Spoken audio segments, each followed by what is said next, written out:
E hoje, quando eu fui ligar meu aplicativo da 99, adivinha o que aconteceu? Novidade para nossa categoria, tá certo? O meu carro Onix Plus LTZ, que antes não entrava na categoria Plus, agora entrou. Já fiz a primeira corrida e o valor muito bom por sinal, viu?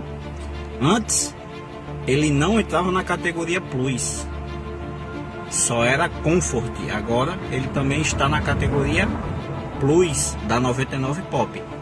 Comenta aqui se o seu, aí na sua cidade ou na sua região, no seu estado, qual o seu carro, ano, modelo, e se ele também entrou na categoria Plus.